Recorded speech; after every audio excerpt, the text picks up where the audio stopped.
Isa pong mapagpalang hapon sa inyong lahat. Sa mga kaalayas natin dyan, sa SCB, pagpalain po tayo ng Panginoon sa hapong ito sa patuloy natin pag-aaral ng kanyang mga salita. At pagpalain din po natin ang ating mentor sa panalangin at sa pagdideklara na patuloy siyang ingatan at pagpalain at tubayan ng Panginoon sa lahat niyang mga lakad sa po ng kanyang buong sambahayan. Pagpalain din natin pasalamatan ang ating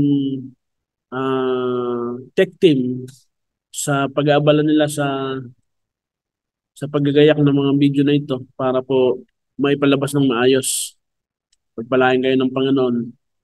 Ngayon po umaga, gusto po samahan po ninyo akong bumukas sa aklat po ng sulat ni Pablo sa 2 Corinthians chapter 5 verse 20 chapter 5 verse 20. Babasahin ko po sa salin ng NIV. At ganito po ang sinasabi. We are therefore Christ's ambassadors as though God were making his appeal through us. We implore you on Christ's behalf, be reconciled with God. Ulitin ko po, 2 Corinthians chapter 5 verse 20. We are therefore Christ's ambassadors as though God were making his appeal through us. We implore you on Christ's behalf, be reconciled with God. Pagpalain po ang pagkabasa ng salita ng Diyos. Tayo po isang daling manalangin. Heavenly Father, thank you for the opportunity that you've given to us today. Ikaw po magpala, Panginoon, sa mga salitang aming mapag-usapan at pagpalain mong bawat isa sa amin sa pagtanggap ng mga kapahayagan mo ngayong hapon. Ikaw lamang siyang pinararangalan namin at ikaw lamang siyang patuloy na magpakahayag sa amin sa pamagitan ng iyong Espiritu, Panginoon, Espiritu ng katotohanan. And we thank you today. In Jesus' name, we pray. Amen. Mga kapatid, sa talatang ito, malinaw na binabanggit na tayo ay representative ni Kristo, na tayo ay ambassadors ng ating Panginoon sa Kristo. So, bilang mga ambassador sa Tagalog, sabi natin, bilang mga sugo ng ating Panginoon sa Kristo, sabi nito sa talatang ito, as though God were making his appeal through us. So, importante na maintindihan natin that we represent Christ. At sa ating pag-approach o sa ating pagpapahayag, we are imploring them na parang si Kristo ang siyang nag-approach sa kanila. Diba? Parang si Lord mismo ang siyang gumagawa ng appeal sa kanila sa pamagitan natin. Kaya mahalagang maintindihan natin na meron tayong role bilang mananampalataya at bilang mga mananampalataya, dapat maintindihan natin that tayo ay ambassador, tayo ay representative o sa Tagalog tayo ay sugo para sa ating Panginoong Hesus Kristo. Yan, ang unang tungkulin natin bilang mga sugo o bilang mga ambassador, ang pangunahin natin tungkulin ay impluwensyahan yung sistema yung mga sistema sa mundong ito ng kultura ng kalangitan. Dapat po bilang mga mamamayan ng kaharian o bilang mga sugo ni Kristo, tinatawag nating ambassador, ang pangunahin nating layunin ay impluwensyahan natin yung mga sistema sa mundong ito.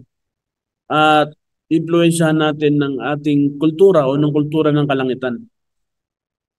Kaya tayo, mahalaga bilang mga ambassador o bilang mga representative ni Kristo o bilang mga ambassadors of Christ, mahalagang ipamuhay natin yung kultura ng kalangitan. Tayo mismo, bawat isa sa atin, mahalaga ipamuhay natin yung kultura ng kalangitan. At itong kultura na ito ay kailanman hindi matatanggap ng mundong ito, ang kultura ng kalangitan. Malibang maipakita natin ito at maipamuhay natin ito, itong kultura na ito. Na makikita nila, mababasa nila, na umiiral na ito sa mundong ito, itong kultura ng kalangitan ito. At tayo, bilang mga ambassador, tayo ang magpapakita, tayo ang mamumuhay tungkol sa bagay na ito. Kaya nga sabi ni Pablo sa kanyang sulat sa mga taga-Roma, sabi dito, Don't copy the behavior and customs of this world, but let God transform you into a new person by changing the way you think. Then you will learn to know God's will for you, which is good and pleasing and perfect. Diba? So, malinaw na si Paul mismo, as an ambassador of Christ, diba? Pinapaunawa niya dito sa atin na huwag nating kopyahin. Huwag nating kopyahin yung mga behavior and customs, mga kostumbre ng mundong ito. Mga pag-uugali ng mundong ito, huwag nating kokopyahin. Sa halip, sabi rito, but let God transform you. Sabi niya, but let God transform you into a new person by changing the way you think. So, para hindi natin makopya yung behavior o yung pag-ugali o inugali ng mundong ito at saka mga kostumbre sa mundong ito, lagi nating hilingin sa biyaya ng Diyos. Hingin natin yung tulong niya. Sabi rito, let God transform you. Hilingin natin o hayaan natin na ang Diyos ang siyang mag-transform sa atin. Siyang magbago sa atin. Para into a new person. Diba? Bilang isang bagong tao, bagong nilalang. Diba? Na kung saan mangyayari ito sa pamamagitan ng pagbabago ng ating isipan. Meron tayong bahagi. We need to change it. We need to change at ang part na ito by changing the pattern of the thinking pattern. Babaguhin natin yung thinking pattern natin. Kaya nga, kapag nabago yung thinking pattern natin, madali nating may adapt yung isang bagong kultura na ating pinag-aaralan. Isang kultura ng kalangitan na dapat nating ipapumuhay. Kailangan ma-establish natin ito. Kaya kapag yung ating buhay ay naitatag na sa kultura ng kaharian ng langit, may susulong natin ito ng wasto. O sabihin natin may susulong natin, accurately may susulong natin tong kultura na ito. May susulong natin ito ng wasto o tumpak at matagumpay dahil sa kultura ng kaharian, dahil ang kultura ng kaharian ang pinakamakapangyarihang kultura na maaring magbuwag at makasira sa kultura ng kaharian ng kadiliman. Merong kultura, may kostumbre, may mga pag-uugali na umiiral sa mundong ito. Pero ito po'y iiral, ito po'y mararanasan natin, ito po'y umiiral na sa mundong ito. Diba? Pero pinanganak tayo sa mundong ito, nagising tayo na meron ng ganitong kultura. At nasanay na tayo sa kulturang ito. Ngayon, kinakailangan nating alisin, kailangan nating iwaksi, kailangan nating huwag gawin. Kasi sabi ni Pablo kanina sa kanyang sulat, sa kanyang talata na huwag daw kopyahin. Di ba? So kung hindi natin kopyahin, kailangan natin mag-adapt ng isang bagong kultura na pwede nating ipamuhay sa mundong ito. Kasi kagaya ng banggit ko kanina, di ba? Kung hindi natin ipapamuhay yung kultura ng kaharian ng langit, itong mundong ito, hindi siya mababago. Hindi niya kakayaning tanggapin at hindi niya matatanggap yung kultura ng kaharian na umiiral sa mundong ito. Kasi bakit? Hindi niya nakikita. Wala siyang nakikita. At walang nagpapakita dahil walang taong namumuhay na ipinapamuhay ang kulturang ito. Kaya lahat tayo, bilang sugo ng ating Panginoong Jesucristo o bilang kinatawan, bilang ambassador, dapat na-establish sa buhay natin yung kultura na ito, yung kultura ng kalangitan.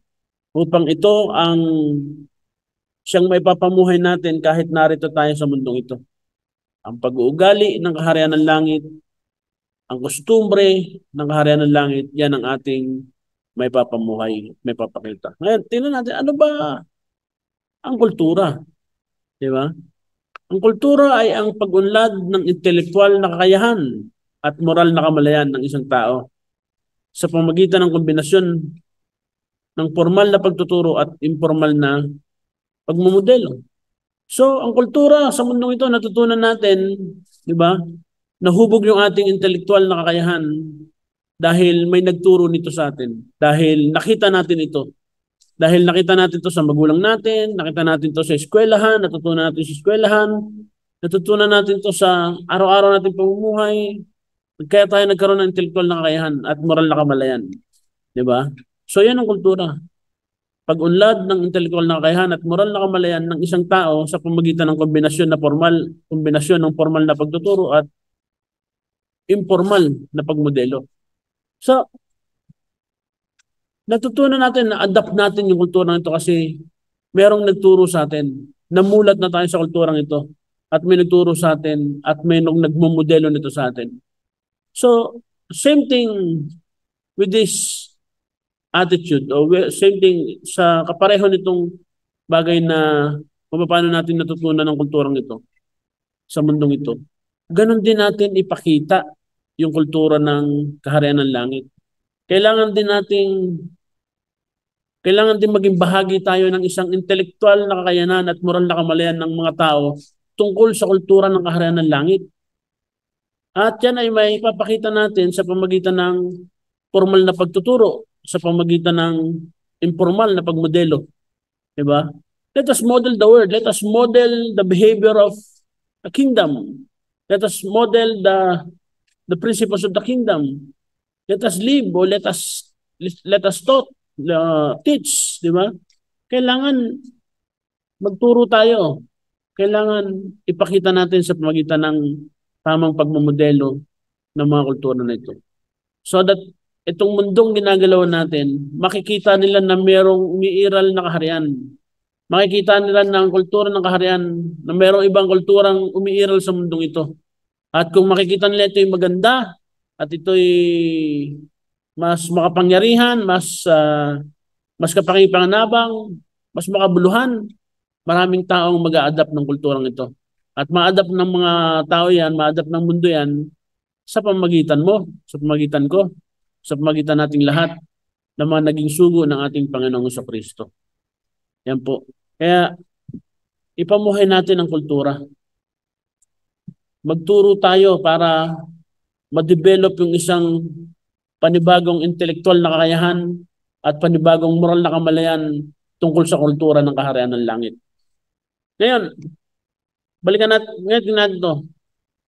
Pag ginagawa natin ito, maintindihan natin, ang Diyos mismo, yung original layunin ng Diyos ay palawakin yung kanyang makalangit na pamahalaan.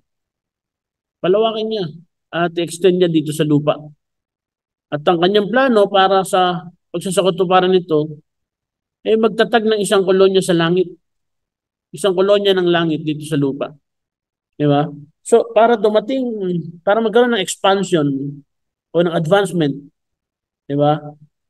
Ng kaharian ng langit dito sa lupa, kailangan niya magtatag ng isang kolonya na kailangan niya ilagay dito sa mundong ito. Isang kolonya na ang pamumuhay, ang pag-uugali ay base sa kultura ng kaharian ng langit. Yan. At pag nangyayari yan yung isang paraan kung paano pwedeng mapalawak yung kapamahalaan at pamamahala ng ating Diyos mula sa langit patungo dito sa lupa. Kasi lahat tayo nilikha ng Diyos o yung nilikha ng Diyos ang lupa bilang isang lugar na kung saan dapat niyang palawakin ang kanyang impluensya. Kaya niya nilikha ito eh. He created the earth para yung impluensya niya lumawak. Diba?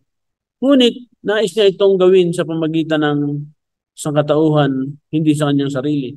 So, yung kanyang pagpapalawak ng impluensya, di ba, sa mundong ito, pwedeng mangyari at gagawin niya sa pamagitan natin na ng mga tao, mga nagmana ng kaharian ng langit, ng mga mananampalataya, di ba? I-extend natin ito. At sabi nito, tayo ng mga tao, mga mamamayan ng kaharian, tayo mag-extend nito bilang sabi nito, bilang mga angkop na colonizer o kolonisador o colonizer. At babaguhin natin, i-colonize natin itong physical na mundong ito na nais i-colonize ng Panginoon. Gusto niyang palawakin ang paghahari niya sa mundong ito. Pero para magawa niya yun, tayo pumili siya ng mga tao at tumawag siya ng mga tao para maging isang kolonya sa daigdig na ito, sa mundong ito, na kung saan tayong mga tao ay dinisenyo niya para maging angkop na colonizer. Yung bang tayo mismo mag-colonize. Oo. Mga colonizer na kung saan tayo mismo ang mag-iimpluwensya ng isang kulturang makalangit dito sa mundong ito. Iko-colonize natin ang mundong ito sa pamagitan ng kultura ng kaharian ng langit na kung saan yung tayo ang mag-iimpluwensya sa mga taong narito. Yan. Kaya mangyayari lamang po yan, makukolonisa lamang natin ang mundong ito kung papraktisin natin ipamuhay yung buhay sa kaharian ng langit, di ba? O yung tinatawag natin kingdom life. Yan. Hanggat hindi natin ipinapamuhay yung kingdom life, hanggat hindi natin ipinapamuhay yung kingdom living, or we are not kingdom living, hindi natin pinapamuhay ang isang uri ng buhay ang naayon sa kaharian ng langit. Hindi natin mababago, hindi natin makokolonize ang mundong ito. So, para mangyari yan, practice. Kailangan natin ng practice. Papraktisin natin ang isang uri ng pamumuhay na naayon sa kaharian ng langit. Yan. Kaya, ang pag-uusapan natin ngayon ay pinamagatan kong kingdom living is essential. Diba? So, kingdom living is essential. Importante, mahalaga, diba? Na ipamuhay natin ang isang makalangit na pamumuhay. Ngayon, tanong, how to live a kingdom life? Paano ba natin ipapamuhay ang isang makalangit na o isang buhay ng kaharian, diba? Paano ba yan? Meron akong 5 hakbang na pwede kong ipakita sa inyo, na pwede natin pag-usapan ngayong hapon.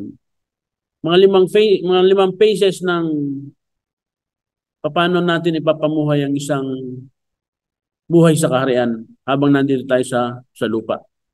Yan po. So number 1, we need to develop kingdom mindset. Diba? Another phases to live the kingdom life on earth is understand your ambassadorial assignment. Excuse. And number 3, establish your allegiance to God in matters of the spirit. And number 4, develop right positioning with the government. Number 5, know your constitution.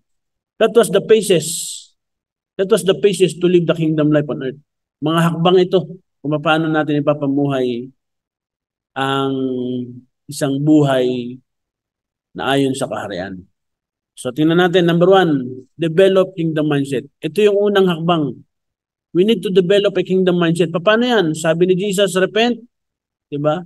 That was the first instruction of Jesus na binigay niya nung nangangaral siya. Repent. Diba? Binigay niya yan para yan yung dala-dala niyang mensahe. Kailangan natin magsisi. Kasi bakit? Ba't kailangan natin magsisi? Kasi repent means to change your thinking pattern. Yun ang ibig sabihin ng repent. Baguhin mo yung pamantayan mong kaisipan.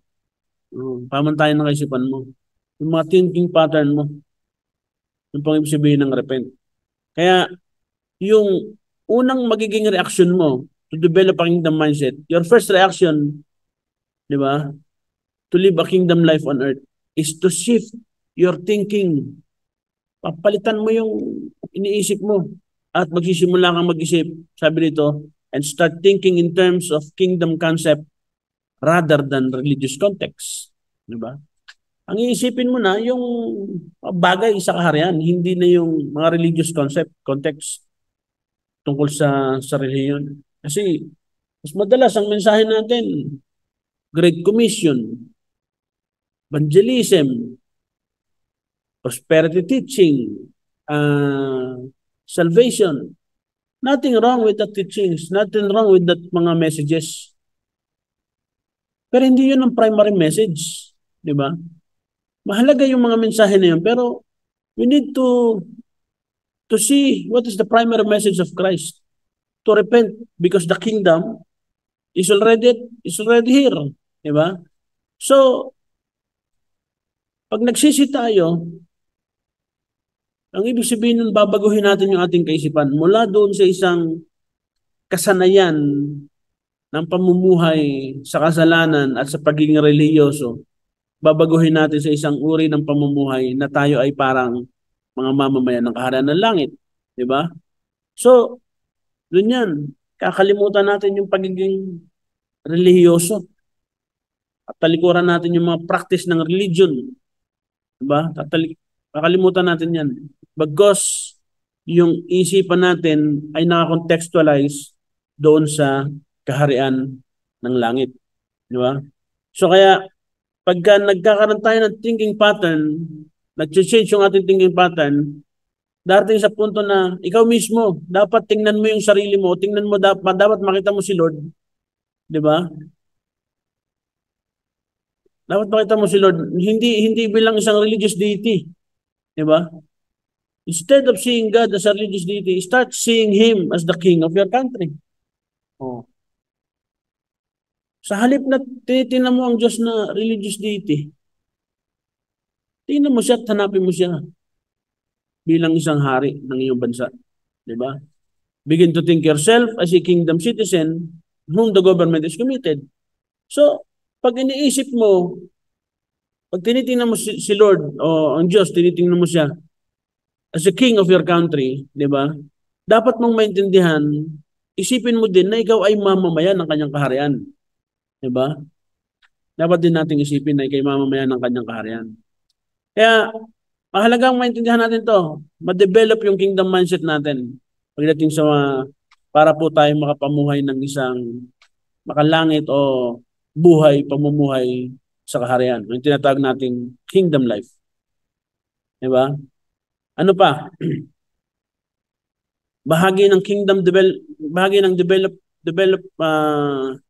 develop kingdom mindset para ma-develop yung kingdom mindset natin. Diba? Bahagi nito sabi ito, begin to consider the Bible as your nation's constitution, describing the scope of your operation on earth. Diba? Simulan daw natin tignan o konsidera na yung Bible na hawak natin, yung mga Biblia ang hawak natin, hindi religious book. Bagos, it is a nation's constitution. Konstitusyon ito ng kaharian na kinabibilangan mo. Na kung saan itong konstitusyon na ito yung nagpapakita, ito yung nagde-describe ng alin, ng scope ng operation mo, yung lawak ng gagalawan mo, yung mga bagay na gagawin mo, yung bagay na dapat mong ma-accomplish sa mundong ito. Kaya sabi nito, begin to demand your rights in your prayers rather than begging God and attempting to appease Him as religious people do. Diba? Yung bang bilang mga mamamayan ng kaharian ng langit, alam mo yung Bible is not a religious book but it is a constitution, diba? Ng iyong kaharian, diba? At ikaw ay mamamayan ng kaharian. Pag naiintindihan mo yan, isang araw, diba? Yung prayer mo magbabago. Magbabago yung prayer mo. Kasi bakit? Sa prayer mo, ang gagamitin mo na hindi pakiusap. Hindi ka nakikiusap, hindi ka nagmamakaawa. Sa prayer mo, ang mangyayari, sa kingdom, ang tawag po dito ay petition. Ang mangyayari yung prayer mo ay parang hindi paghingi, kundi nagdidemand ka ng karapatan mo. Dahil karapatan mong hingin yung bagay na yun. Karapatan mong tanggapin yung bagay na yun because you are a citizen of the kingdom. Hindi yung pag tumatawag tayo sa Diyos, lagi tayong nakikiusap, lagi tayong nagmamakaawa. Yan po yung ginagawa ng mga religious people.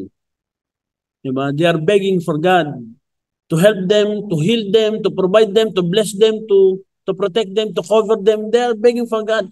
But if you are part of the kingdom, hindi mo yun ipinapakiusap, di ba? Hindi mo yun ipinapakiusap. Mamaya malalaman natin kung bakit hindi natin yung pinapakiusap. Kasi rights yun Rights natin, karapatan natin yun. Yung demand. Kaya pag na-develop yung kingdom mindset natin, magbabago yung panalangin mo. Hindi na nakikiusap, kundi nagdidemand ka na ng rights mo dahil mamamayan ka ng kaharian. The second phase to live a kingdom life on earth is understand your ambassadorial assignment. Dapat maintindihan mo na meron kang assignment, meron kang gampanin, meron kang tungkulin na dapat mong gampanan bilang isang ambassador o bilang isang kinatawan. Diba? So, ano yung dapat yan? Acknowledge that you are here on earth as an ambassador for your government. Dapat mong tanggapin, kaya ka narito, kaya nag-exist ka rito, hindi lang para kumain at matulog, kundi bilang ambassador ng gobyernong nakakasakop sa iyo, ng gobyernong kinabibilangan mo, nire-represent mo yung gobyernong kinabibilangan mo, which is yung kaharian ng langit. You were not elected but rather appointed by the king to represent the kingdom. Di ba? So, hindi ka binoto, hindi ka inelect because you are chosen. You are chosen, you are appointed. Pinili ka, inappoint ka. Kaya nga sabi ni Peter, di ba? You are a chosen generation, a royal priesthood. Diba parang itinalaga ka dito. Itinalaga ka talagang kumatawan at katawanin yung kaharian ng langit bilang ambassadors of God, of the kingdom. Tanda mo, walang nag-elect sa'yo.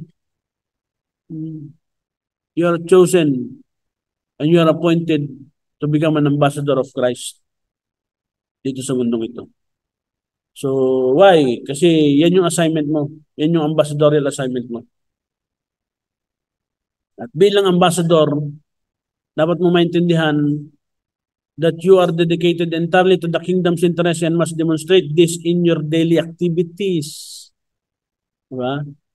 As an ambassador of the kingdom, kailangan maano yung mindset natin, mabuo sa mindset natin that we are dedicated entirely sa kingdom's interest. Wala kang ibang gagawin, hindi yung interest mo, kundi yung interest ng kingdom na nare-represent mo. At sabi nito, and must demonstrate this in your daily activities. Kailangan mong may demonstrate ito sa pamagitan ng mga aktibidad na ginagawa mo sa araw-araw. Diba? Kailangan mong naipapakita ito.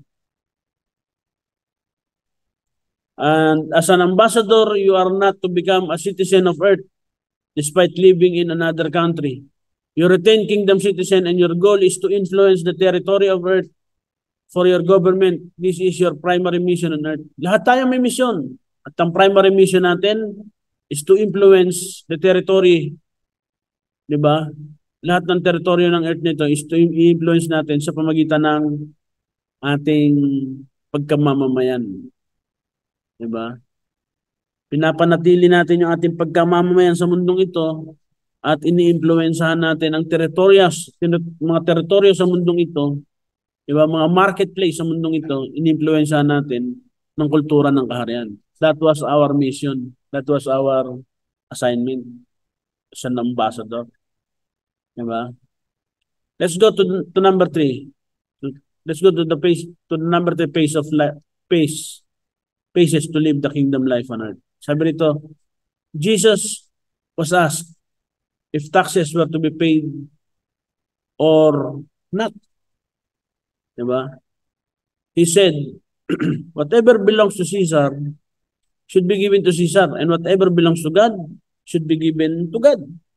Matthew 22 verse 21. So, the number 3 phases to live the kingdom life is establish your allegiance to God in matters of the Spirit. Diba? Sa talatang ito, alam ni Jesus that he is a kingdom citizen. Alam ni Jesus that he is a kingdom citizen. Alam ni Jesus that he is just an ambassador representing God, the Father, doon sa mundong yun. Alam niya yan. But people around him, gusto siyang hulihin, gusto siyang, di ba? Gusto siyang gawa ng kasiraan. Nagtanong sila. Kasi pag sinagot ni Jesus na lahat ng buwis diretso sa Diyos, pwede siyang maparusahan eh. Kaya sabi niya, tama lang ba na magbigay tayo ng buwis sa Cesar? Di ba? Tama ba? Karapat-dapat lang ba? And then the answer of Jesus, sabi niya, whatever belongs to Caesar should be given to Caesar. And whatever belongs to God should be given to God. So, dito pinapakita ni Lord na establish yung allegiance niya. Diba? Yung paa niya nasa mundong ito, pero yung allegiance niya nandun sa kaharian ng langit. Kaya nga sabi niya, ngayon, bilang mamamayan ng kaharian ng langit, kailangan maging parehas ka. Diba? Do your responsibilities on this government. Meron din tayong duties and responsibilities habang nakatira tayo sa mundong ito. By giving taxes to the Caesar. By giving taxes to our government na umiiral sa mundong ito. And at the same time, we're giving taxes also, we're giving our share or taxes saan? Sa kaharian ng langit. Diba? Kasi bakit? Whatever belongs to God should be given to God. Diba? So, yung taxation na ito sa mundo, the taxation, ang pagbibigay sa mundo, ang tawag dyan ay tax. Diba? Sa kaharian ng langit, meron din tayong tinatawag na tax. Ang tawag natin dito ay tithe o tithes. Diba? Ngayon, bilang mamamayan ng kaharian ng langit, establish your allegiance to God. Diba? Siya, tapat siya sa Diyos niya. Kasi sabi, whatever belongs to God must be given to God. At the same time, gusto niya rin ipakita na kahit tayo'y nasa kaharian ng Diyos, nasa kaharian ng langit, kailangan pa rin nating ibigay yung mga taxation na dapat nating ibigay sa gobyernong umiiral sa buhay natin. Yan po. So, bilang mamamayan ng langit, ng kaharian ng langit, you must satisfy the demands of earthly government as long as they do not conflict with the demands of the kingdom government. Isa-satisfy mo yung hindi ibig sabihin, hindi naman ako makalangit, hindi na akong babayad ng buwis. No! Kung may negosyo ka, kahit yung mga basic taxes, kailangan natin bayaran eh. Kasi bakit? Yan ang responsibility natin habang nandito tayo sa earth na to.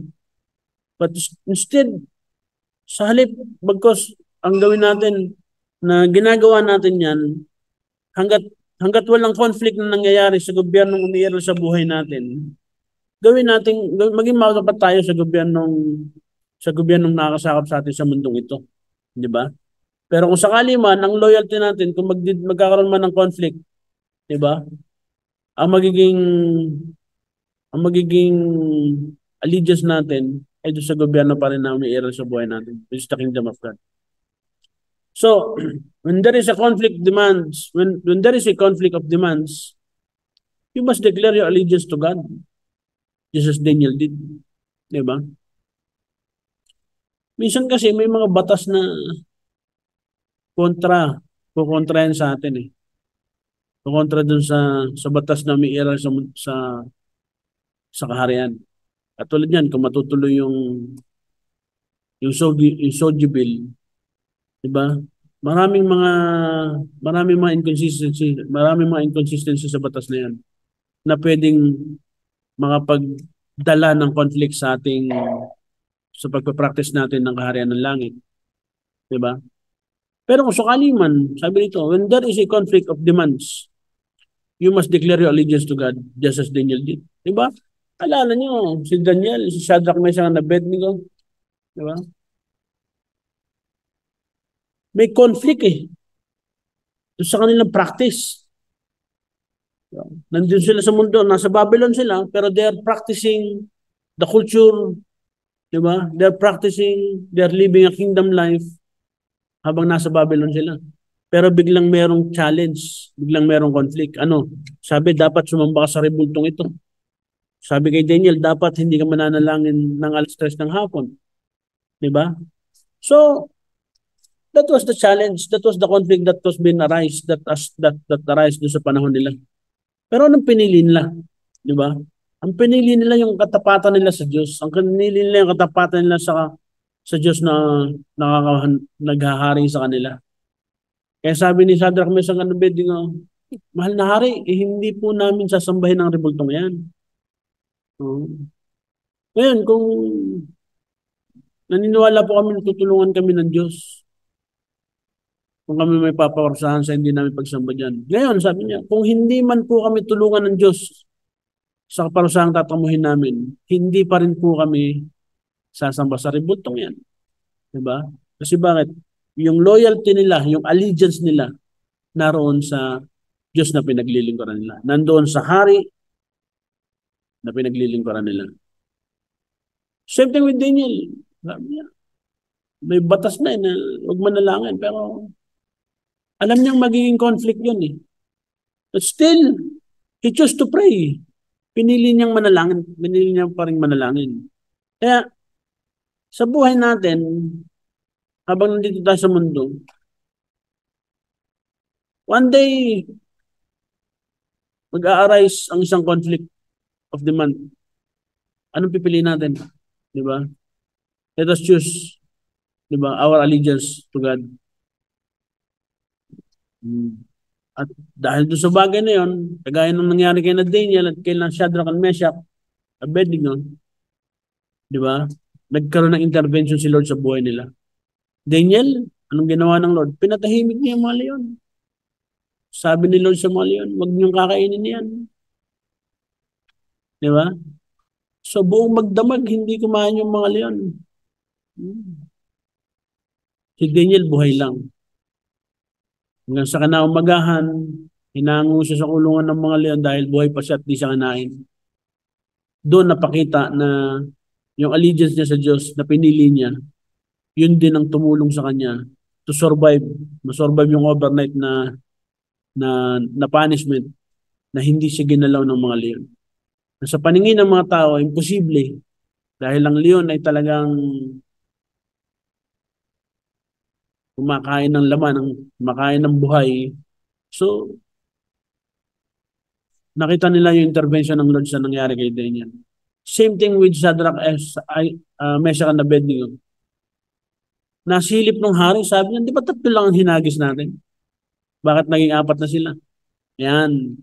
So, dahil sa bagay na nakikita niya, tinawag niya yung 3. Shadrach, Meshach, Abednego, parito kayo. Diba? So, they got out. So, lumabas sila sa pugon nang walang kahit anong bakas ng pagkasunog. Buhok, damit, o ano man, wala. At doon napatunayan kung gaano ka makapangyarihan yung Diyos ni na Shadrach, Meshach, and Abednego. So, tatanggapin lang natin yung punishment. Kung mayroong punishment tayong matatamo, tanggapin natin. And I do believe the Lord will help us. The Lord will intervene sa sitwasyon na masusungan natin. Only choose your allegiance. Establish your allegiance to God. Diba? So, God's allegiance will help you establish proper positioning with the kingdom government. Righteousness. Kaya makikita mo si Daniel, diba? Pagtapos ng mga bagay na yun, nailagay sila sa isang posisyon sa gobyerno na umiiral ng panahon na yun sa Babylon. Sina Shadrach and Meshach and Abednego, naiposisyon sila sa government position. Diba? Why? Because of righteousness. Because of righteousness. Kaya yung allegiance natin sa Lord, yung loyalty natin sa Lord, yung katapatan natin sa Diyos, yan ang magdadala sa atin sa isang wasto o sa isang tamang posisyon na kung saan bibigyan tayo ng kapamahalan ng Diyos sa mundong ito. Di ba? So, hindi natin masabi. Pero nangyayari yan, yung posisyon na yan, nangyayari yan if we are living in righteousness. Kaya dyan tayo papasok ngayon sa pang-4 na hakbang, how to live the kingdom life. Ano yan? Develop right positioning with the government. So, pag na-develop na yung tamang posisyon sa gobyerno, kapatid, yan, para mangyari yan, para para dumating ka sa punto, ma-develop yung isang tamang posisyon mo sa kalagayan sa gobyerno, sa pamahalang narito umiiral, di ba? Ito dapat natin tingnan. Righteousness is the key to abundant kingdom living. And righteousness simply means aligning with authority by obeying government laws. Di ba? So kapag ka, di ba, if we are living in righteousness, simple lang daw po ito. Sabi dito, ibig sabihin, you are aligned or aligning yourself with the authority by obeying the government laws. Di ba? Kapag sinusunod mo yan, well, actually, yung nangyari kay Shadrach, Meshach, and Abednego, sumuway sila. And they face the consequences.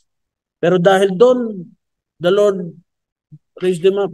Tumaas yung stature nila, kaya nilagay sila sa isang tamang posisyon. Because of the righteousness, di ba? Ngayon, yung righteousness na yan. Kapag namumuhay tayo sa righteousness, ang ibig sabihin, naka-align tayo sa authority na umiiral sa buhay natin. Sumusunod tayo sa otoridad, di ba? Ng gobyernong umiiral sa mundong ito, maging sa gobyerno ng kaharian ng langit. Yan po. So, righteousness is obeying the law of the land. Di ba? Righteousness is obeying the law of the land. Pag sinabi huwag kang magkalat, abay huwag kang magkalat, huwag kang magtapon dito, huwag kang magtapon dyan. Oh. Karamihan sa atin mananampalataya tayo, nakatira tayo sa ilog, sabi ng direktiba ng barangay, huwag tayong magtapon ng basura sa ilog. Pag hindi natin naitapon ng basura sa ilog, pag hindi na nadaanan ng basurero yung basura natin sa bahay, at bumabaho na, sa ilog na rin tapon, pag madaling araw, tinatapon na. Diba? At marami pa rin ilang mga inconsistency. Diba? So righteousness is obeying the law of the land. May batas na umiiral dito sa mundong ito, sundin natin. May batas na umiiral sa mundo ng kaharian, sundin natin. Kasi righteousness yan. Kaya sabi dito, disregarding the law is unrighteousness. Kailangan pa rin natin sundin kahit nasabihin natin hindi naman naaayon yan sa pamantayan ng Diyos. Napaka-unrighteous ng batas na yan. Tulad ng Soldier Bill, napaka-unrighteous ng batas na yan pag naipasa. Pero di ba kailangan lang nating mag-obey kung ano man yung dapat nating i-obey. Di ba? So therefore, sabi ito, it removes you from right standing with the government which comes with its consequences. Kapag sumuway tayo sa batas ng gobyernong umiiral sa mundong ito, haharap tayo sa mga konsekwensya. Pwede tayo maparusahan. Like Shadrach, Meshach, and Abednego, pwede tayo maparusahan. Pero I'm telling you, yung righteousness natin, yan ang magbibigay sa atin ng dadala sa atin sa tamang posisyon natin sa kaharian ng langit at sa kaharian ng mundong ito. So, pag-usapan natin, righteous living is what gives us access to the resources of heaven. So, yung pamumuhay ng matuwid, ito daw ang magbibigay ng access sa atin sa kaharian ng langit. Di ba? So, tingnan nito. Entering the kingdom, pag pumasok tayo sa kaharian ng langit, sabi ito, entering the kingdom places you in citizenship. Pag pumasok ka sa kaharian ng langit, nagiging mamamayan ka ng kaharian. Di ba? At the same time, sabi nito, righteousness places you in a relationship. So, ang pagpasok sa kaharian, nagiging mamamayan ka ng kaharian. Pero yung katwiran, pamumuhay sa katwiran, di ba? Nilalagay ka sa isang relasyon. Di ba? Pumapasok ka sa isang pakikipagrelasyon if you are righteousness. If you are living in righteousness. So tayo, pumapasok tayo sa pakikipagrelasyon natin sa Diyos. At meron tayong tamang relasyon kapag namumuhay tayo sa righteousness. Ano pa? Entering the kingdom gives you right to governmental benefits. Yan, napakaganda niyan. Kapag tayo nakapasok at napabilang sa kaharian ng Diyos, di ba? Ito ang magbibigay sa atin ng karapatan, di ba? Sa lahat ng mga governmental benefits, sa lahat ng benepisyo ng kaharian, pwede tayong tumanggap at meron tayong karapatang tumanggap, di ba? Meron tayong karapatang bigyan ng mga benepisyo ng gobyerno ng kaharian kapag tayo pumasok sa kaharian ng langit. Sa righteousness gives you access to government benefits. Di ba? Halos parehas eh. Kung namumuhay tayo sa kaharian ng langit, kung namumuhay tayo sa katwiran, ito naman ang nagbibigay sa atin ng access para makuha natin yung benepisyo ng gobyerno. Diba? Yung benepisyo mula sa kaharian ng langit. Entering the kingdom makes you legal. Kapag ka ikaw ay mamamayan ng kaharian ng langit at pumasok ka rito, nagiging legal ka na. Diba? Righteousness. Ano yan? Righteousness maintains your legal status. So, bilang mamamayan ng kaharian ng langit, nagiging legal ka kapag ka pumasok ka na dito at kabilang ka na rito. Pero yung righteousness mo, yung righteousness natin, yan ang magpapanatili ng legal status mo sa loob ng kaharian ng langit. Yan. Kaya yung mga benepisyo pwede mo mapakanabangan because of your legal status. Dahil righteous ka. So, paano natin mapanatili yan? Sabi ko rito, righteousness is maintained in holiness. Righteousness is maintained in holiness. Mapapanatili natin yung righteousness sa buhay natin, di ba? Mamaintain natin ito sa pamagitan ng pamumuhay natin ng may kabanalan. So, to stay in good standing with government, all you have to do is follow the laws outlined in the Constitution. Di ba?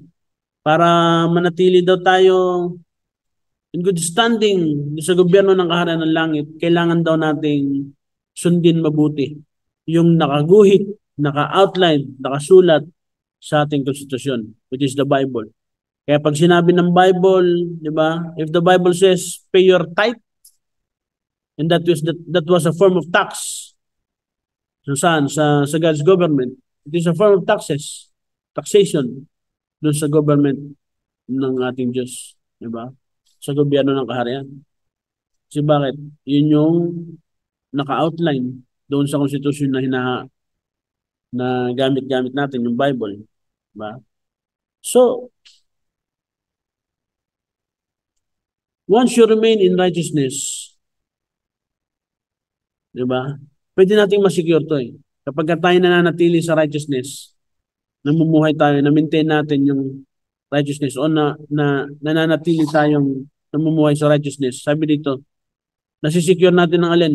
Governmental obligation to you. May governmental obligation ang alin? Ang kaharian ng langit kapag ka namumuhay tayo sa righteousness. Ano pa? Meron tayong tinatawag na, meron tayong masisecure natin yung governmental protection. So alam mo, naprotektado ka ng Panginoon. Alam mo, naprotektado ka ng gobyernong nakakasakop sa iyo. Ano pa? Governmental support. When you are living in righteousness, meron ang governmental support. Masisecure mo yung governmental support mo. Diba? And at the same time, when you are living in righteousness, you secure governmental provision. Diba? So, as an ambassador, hindi tayo maghihirap eh. O sabihin natin, hindi tayo pagkukulangin ng Panginoon. The Lord will sustain us properly. Na hindi tayo nagbebeg, hindi tayo nakikiusap, kundi the Lord, gawin lang natin ipamuhay lang natin tong righteousness na to. Gawin lang natin yung assignment natin. Well, if we do it accurately, ito yung pwedeng masecure natin eh. Governmental provision. Ano pa? Governmental commitment to you. The government becomes responsible for you and you activate governmental action on your behalf. Diba? So, kapag righteous tayo, we're living in righteousness, may obligasyon yung gobyerno. And then the government was activated. Diba? Nag-activate yung gobyerno na yan in behalf of you. Dahil sa'yo, umiiral yan at gumagana yung gobyerno na yan. Dahil sa'yo, na-activate yan. So, yan yung isang pakinabang. Yan yung mga pakinabang if we are living in righteousness. Yan yung mga pakinabang. Ngayon, gusto pong tingnan natin yung panghuli. The 5 phases to live the kingdom life on earth is know your constitution. Diba? You cannot understand what your country's government desire unless you understand your country's constitution, which is the Bible. Hindi natin maintindihan yung gobyerno daw natin, yung gusto, yung nais ng gobyerno natin, malibang maintindihan natin yung konstitusyon yung umiiral na konstitusyon ng gobyerno natin, di ba? So, maraming mga batas tayong inaamyendahan, maraming mga circumstances sa mundong ito, sa bansa natin ito, na kinakailangan amyendahan yung batas. Kasi bakit? Maraming iba nagkakagulo kasi bakit? Hindi nila alam yung batas eh. So, kaya kailangan lang pag-aralan, kailangan lang buksan yung mga naunang mga batas na napagtibay na at alamin at tuklasin, di ba? Eh pag hindi mo alam kung ano yung desire ng gobyernong kinabibilangan mo, isa lang ibig sabihin yan, hindi ka pamilyar sa konstitusyon ng iyong bansa o ng iyong gobyerno. And the Bible is the constitution of the kingdom. Ito ang magpapaunawa sa atin what is the desire of the kingdom of God here on earth. At ito rin ang magpapaunawa sa atin what is the scope of our responsibility as an ambassador of heaven on earth. Di ba? So, it is your responsibility as a citizen to be familiar with your country's constitution. Responsibilidad natin yan. Hindi natin yan, hindi responsibilidad ng pastor mo. The pastor will teach the constitution. The pastor will teach the principles of the kingdom. But it is you who is responsible to understand, to be familiar with the constitution of your country.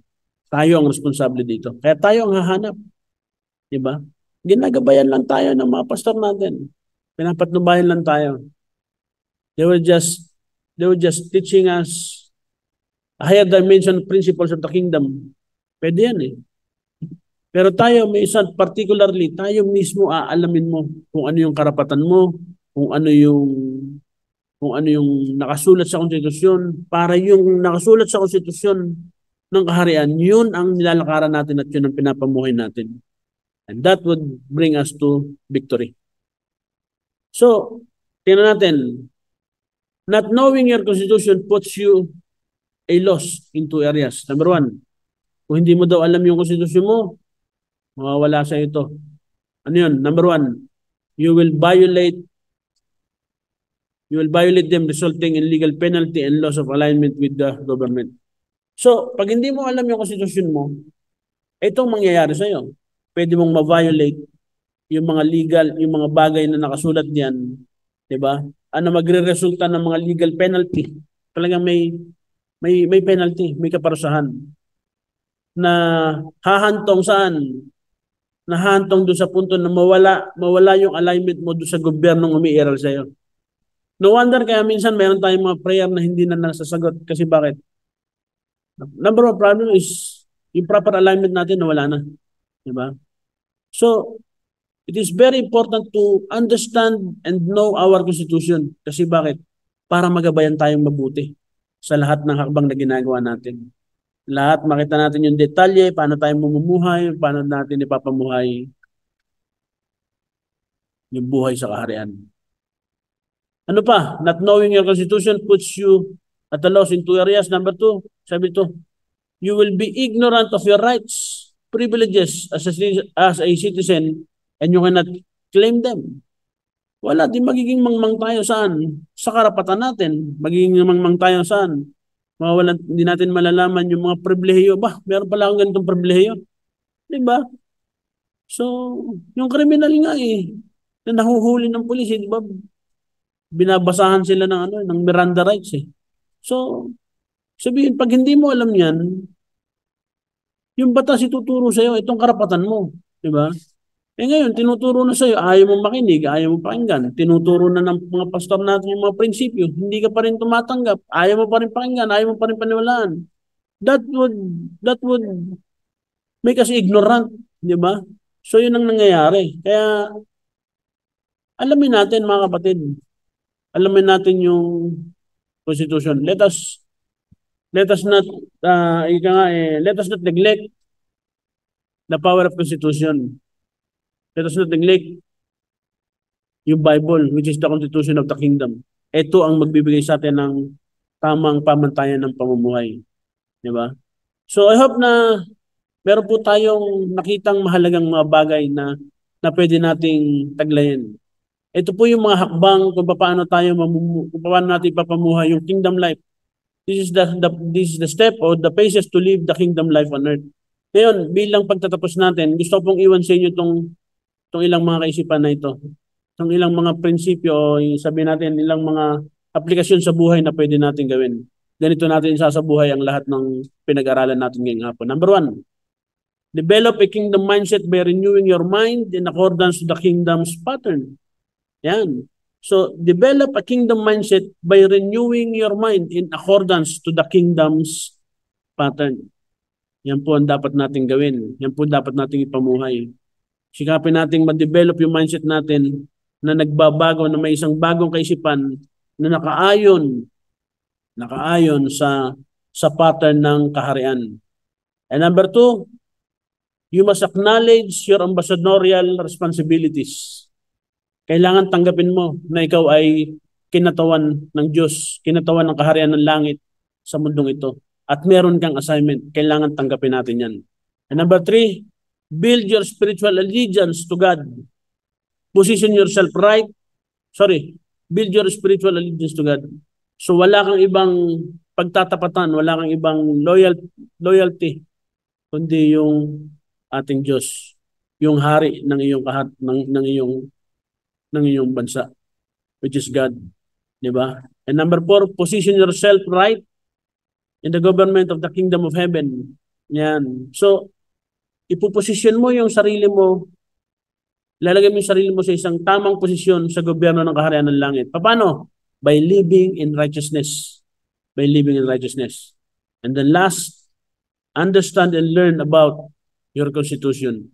Dahil ito lamang ang magbibigay ng gabay sa iyo. Ito lamang ang magbibigay ng direksyon sa iyo. At dito maayos ang buhay mo. At dito matututunan natin paano tayo mag-behave sa mundong ito. Paano tayo mamumuhay sa mundong ito. Ano yung pattern, ano yung standard, ano yung direksyon, di ba? Na dapat nating ano yung dapat nating ugalingin according to the constitution that we have.